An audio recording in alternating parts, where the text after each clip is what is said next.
Our second factoring technique that we're going to be talking about is difference of two perfect squares or dots. For this technique, we have to make sure, first of all, that there are two terms. This will not work for any number of terms like GCF. We also have to make sure that there is a difference of some sort. So one term has to be positive, the other one has to be negative, whether it's written term one minus the other, or if it's a negative term plus another term. And the last piece is that they have to be perfect squares. And what that means is that if you took the square root of it, it would be perfect, aka no decimals or anything like that.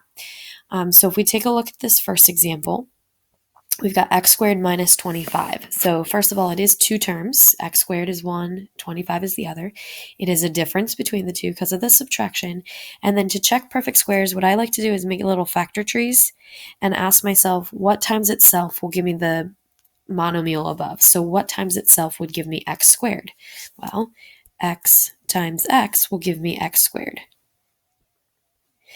Then what times itself will give me 25? Well, 5 times 5 will give me 25. And then how we write our answer is always whatever we get here first, so that would be x and x, and whatever we got second, 5 and 5. And in one of the binomials, we put a plus. In the other one, we put a minus. So it's always a plus and a minus. And the reason for that, you don't have to do this, but just to review, is if we were to do the FOIL technique, the multiplication technique called FOIL, and we multiply this back, we would get x squared. Outside would be plus 5x. Actually, it'd be minus. I did it backwards. But anyway, minus 5x. And then the last terms would give us minus 25. What happens right here is the reason we need the plus minus, because those two terms completely cancel and we get back to our original polynomial, x squared minus 25. So again, just like with GCF, we can use multiplication to check our work, but with difference of two squares, we'll see that those middle terms right here are always going to cancel out. Let's go ahead and take a look at our second example. So we've got y to the fourth minus 81p to the fourth. So in this case, what times itself, since we have that subtraction of two terms, what times itself will give me y to the fourth? Well, y squared and y squared. 81 would be 9 times 9, and p to the fourth would be p squared times p squared. So 9p squared for each. So we got y squared plus 9p squared, and then y squared minus 9p squared. And then if we take a look at what's left over, we still have two binomials.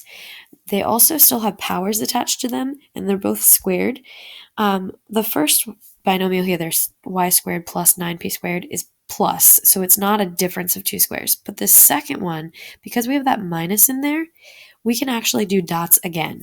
So I'm going to bring down the first binomial, because that we cannot factor any further. But this one, y times y will give us y squared. And 9 is a perfect square, so 3p and 3p will give us 9p squared. So we actually can do double dots, and we'll have another y plus 3p and y minus 3p. Now, take a look at the last one. What do you notice? If you go straight into it, sure, you could say that m squared is m and m, 36 is 6 and 6, but then when you go to try and factor it, you would have to do m plus 6 and m minus 6. But the problem is this one has a plus. There's no negative anywhere, so it's not actually a difference, which means that we cannot factor this one, and it would be prime. Now, one last thing I'd like you to take a look at. Look at our final answer to example 6 on the GCF on the front page. What do you notice about 9y squared minus 4? See if you can do dots to that one and then come back to the video and check your work. What you should have noticed is that 9y squared breaks down to 3y and 3y, and 4 breaks down to 2 and 2, so we can keep this GCF out in front and then do dots to the leftovers inside. All right, now you can go practice some dots. Good luck.